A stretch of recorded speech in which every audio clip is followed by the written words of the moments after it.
you'll be surprised that my state, Nagaland, you see, we have only railway network of 12 kilometers, just touching Dimapur.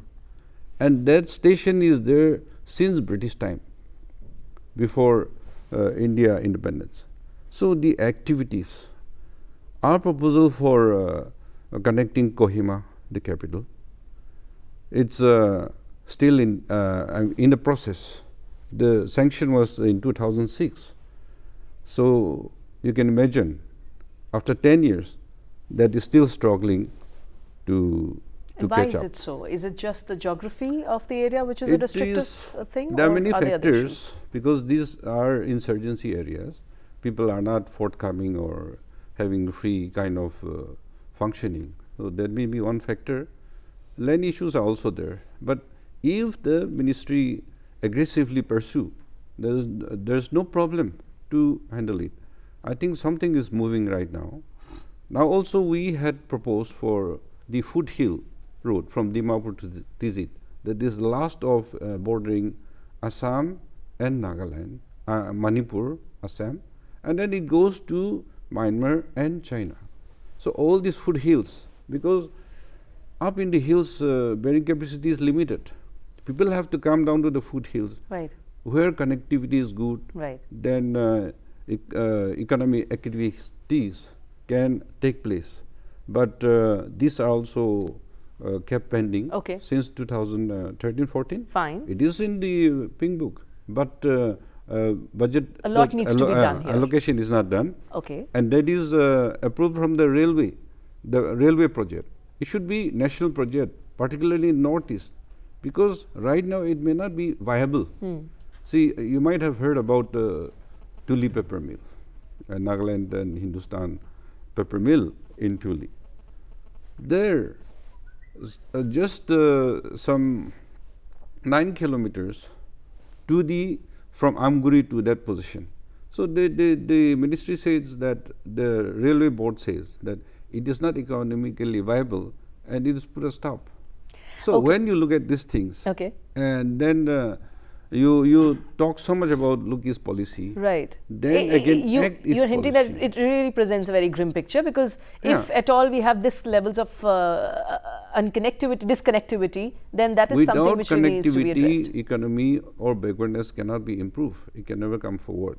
Therefore, with this increase in budget and with this friendly government in the center, we hope that if not miracle, something very good will happen to all the northeastern states. Okay, Mr. Sharma, आप इस aspect को किस तरह से देखते हैं? बहुत सी बातें करी जाती हैं बुलेट ट्रेन्स को लेकर के, हाई स्पीड ट्रेन्स को लेकर के, और रेलवे में गेज कन्वर्जन को लेकर के, नई रेलवे ट्रैक्स को लेकर के, एक्सपेंशन को लेकर के, पैसेंजर एमिनिटीज़ को लेकर के, फ्रेट को लेकर के. लेकिन अभी भी जो कुछ पार्ट्स रेलवे से कनेक्टेड नहीं है कंट्री में, आप इसको किस तरह से देखते हैं? प्लस मिनिस्टर ये भी कहते हैं कि हम ज़्यादा से ज़्यादा इन्वेस्टमेंट लेकर आएंगे. उसके रूट्स क्या होंगे, उसको लेकर की भी क्या थोड़ी और क्लैरिटी की ज़रूरत है? किस तरह से आप देखते हैं?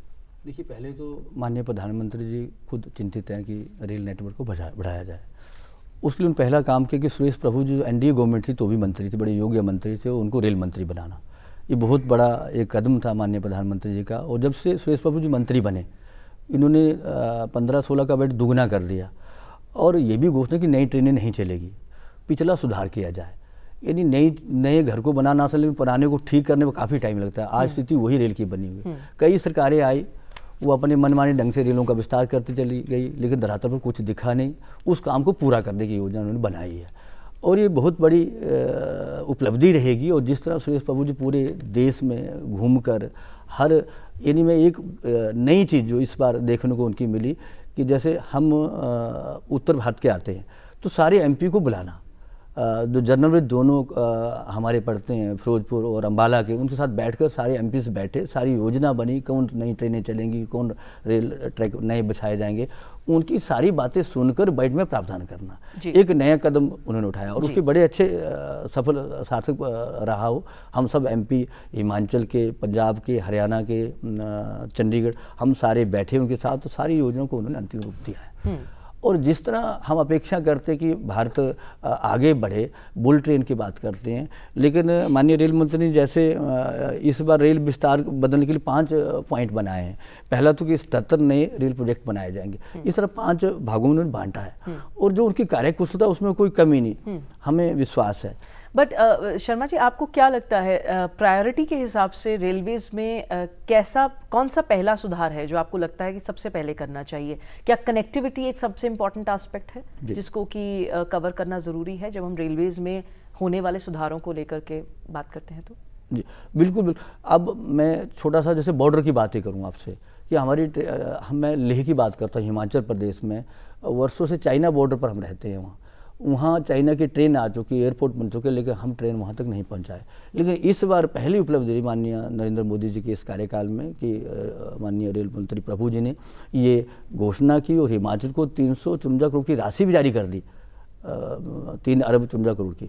तो ये पहली बड़ी राशि जारी, और भानुपल्ली, बिलासपुर, मंडी, लेह, इन चाइना बॉर्डर ट्रेन पहुँचेगी, इसका काम आगे बढ़ा है। तो ये बॉर्डर पर पहुंचाने वाली बात से ये बड़ी हिमाचल प्रदेश कई वर्षों से अपेक्षा कर रहा था। Okay, doctor Gaur, how do you look at the approach that every member would like to see that his constituency is connected with the main heartland of the country, but how do you look at the whole idea of connectivity and the major reforms around the restructuring of railways? Some important reports have been submitted by eminent committees on this matter.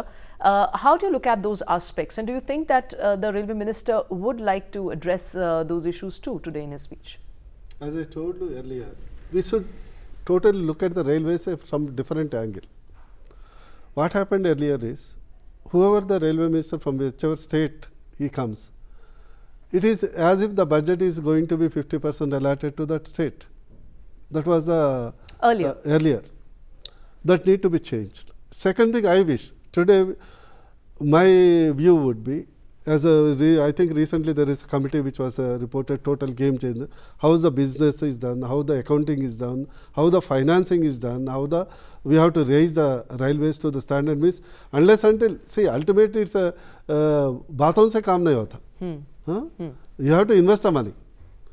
So my proposal would be, my thinking would be, you cannot take railways as a separate entity. It is a mobility. You have to, in my view would be, railways, surface transport, air connectivity, waterways. Right. The entire country need to be planned like a grid, because one is linked to the other. Let us say port. Suppose the import or export of the coal from a port. Rail linking is, so if the railways are planned independently of the port or a waterways or a surface transport, there will be a delinking. Right. So economic continuity will not be there. That need to be done. Second thing I would suggest, again emphasis, railways alone cannot fund the projects. The way it is, learned MP, senior MP told Northeast, they cannot fund it. Railways with the same budget, whatever that, last time Surajji told us, with the budget availability, it will take 100 years to complete the already existing the schemes, not the new schemes.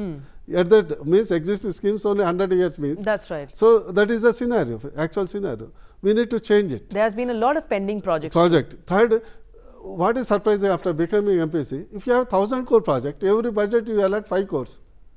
You are making a fun of yourself. You are making a fun of yourself. Like in Hyderabad, in Telangana state, we had 3 railway stations which were built by the Nizam state, not even British. Okay. There are only 3 stations even today. We have been telling after government came, we will need 4 terminals extra. So we are ready to finance, we are ready to give a land. And so that means, Dr. Gaur, do you think that there will be also more emphasis on ensuring that railways also become profitable for the ministry, to ensure that more money can be generated and at the same time more investments can be attracted through different routes, as we have said, the private players, the PPPs and other clarity on those fronts? We need to invest the money. So my view would be, second thing is, we have to, railways exclusively cannot develop at this with the economic, with the financial availability with them. My view would be, the railway should form a rail grid along with the state, sit with the state, sit with the MPs. So there should be a plan. There should be a 5-year investment plan. Suppose let us say you for my Telangana state we will contribute 10,000 crores, you contribute 10,000 crores. We will have a in 1 year how much is the rail connectivity will improve, 2 years, 3 years, 5 years. Okay. Like each state is combined development, then only there will be a real change on the ground. Fine. Unless even this 1 lakh crores for a country like India would be too insufficient. For a single bullet train, what is the cost of the last budget they said from the Ahmedabad to Bombay? 1 lakh crore, 90,000 crores. Fine. So one train you are talking about the entire railway budget. Okay. Do you think that you can really change it? Fine, fine. We'll have to certainly look at all those issues, and after all, this is one key infrastructure areas, and there would be, of course, a lot of other developmental issues which are related to the railways. So on that note, I'll have to wrap this discussion. Thank you very much, gentlemen. Mr. Rio, you want to make a concluding remark? Yeah. Very quickly. I'll have certainly no time. Thank you. You see, as you mentioned about notice Very quickly, problems, please. Yeah. the skill building center should be in all the regions, so that the youth can take various training and also go into railway networks employees, because there are hardly anybody in the railways, and there is very much no awareness. Fine, fine. And also safety measures is very serious. Okay. Because there are so many accidents. Okay, And okay. even man-made accidents. Fine, like Mr. they are Rio. looted. Mr. Rio, And I think those even are killed. very important points. Yeah. Thank you very much for joining me here. That's all we have for you in this edition of Agenda. Thanks for watching. Goodbye.